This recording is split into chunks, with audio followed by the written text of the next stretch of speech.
Start. देखो, कल राजस्थान के अंदर सिरोही में एक बहुत ही भयंकर एक्सीडेंट हुआ। ठीक है, उस एक्सीडेंट के अंदर जो न्यूटन्स लॉ ऑफ इनर्शिया है ना, उसका काफी बड़ा रोल है।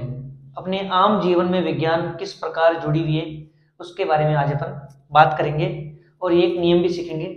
अगर आपका विज्ञान से कोई कनेक्शन है या नहीं है, दोनों ही केस में ही आपके लिए जरूरी है।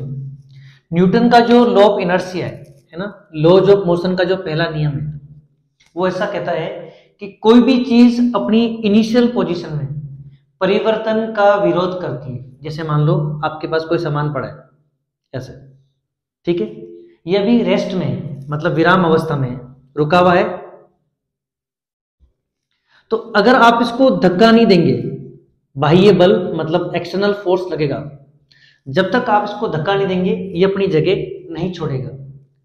पर अगर यही चीज गतिशील है, क्या है, ये डब्बा जो है चलता हुआ गति कर रहा है, मतलब गतिशील है ये, तो ये तब तक गति करता रहेगा जब तक आप इसको रोकोगे नहीं। रोकने के लिए इस पे क्या चाहिए, एक्सटर्नल फोर्स चाहिए, है ना, इसके खिलाफ, तब जाके ये रुकेगा। अब मुद्दा ये है कि किसका जड़त्व ज्यादा होता है, मतलब कौन अपनी पोजीशन का विरोध ज्यादा करता है ना। ये ऑब्वियस बात है कि आपको अगर मैं बोलूं कि एक 5 किलोग्राम का कोई डब्बा है,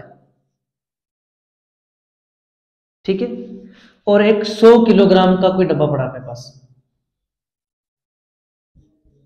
तो ये सबको पता है कि किसको हिलाना ज्यादा मुश्किल काम है। मतलब अगर आपको धक्का देके हिलाना हो तो 5 किलोग्राम का डब्बा आसानी से खिसक जाएगा, पर 100 किलोग्राम के डब्बे को खिसकाने के लिए हमें ज्यादा ताकत लगानी पड़ेगी, मतलब इसके लिए ज्यादा बल की जरूरत है। इसका मतलब जो द्रव्यमान होता है, मास जो होता है ना, मास अगर बढ़ता है तो ये बोल सकते हैं अपन mass is proportional to inertia. जड़त्व जो है वो द्रव्यमान के समानुपाती होता है।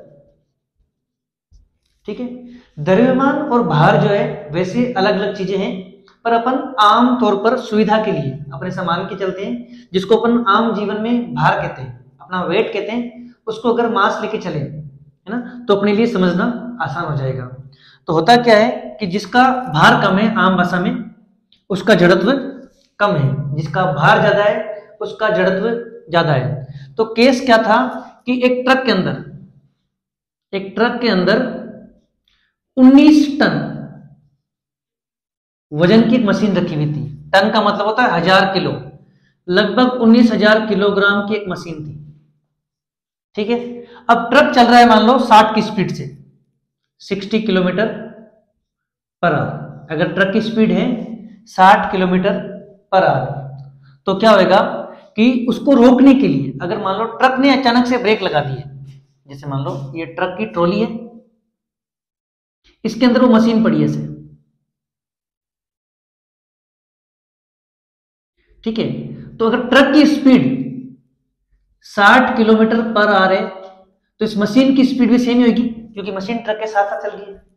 फिर अचानक से जब ट्रक ने ब्रेक लगाए, क्या लगाए, तो ट्रक के ब्रेक लगाते हैं क्या हो गया, आगे ऑटो आ गया मान लो, तो ट्रक ने जैसे ही ब्रेक लगाए तो ब्रेक तो ट्रक के टायर्स पे लगे, है ना, इस मशीन पे तो ब्रेक लगे नहीं है। तो मशीन जो है वो 60 की स्पीड से चल रही थी, तो मशीन 60 की स्पीड से चलती रही, कब तक, जब तक वो ट्रक के आगे की बॉडी से नहीं टकराई।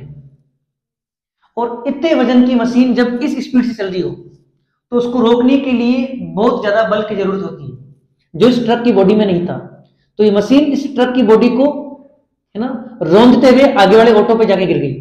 तो ट्रक के अंदर जो ड्राइवर और खलासी बैठे थे वो दोनों के दोनों इस केस के अंदर उनकी डेथ हो गई, और आगे ऑटो के ऊपर गिरी तो उसमें भी 1-2 लोग मर गए, है ना।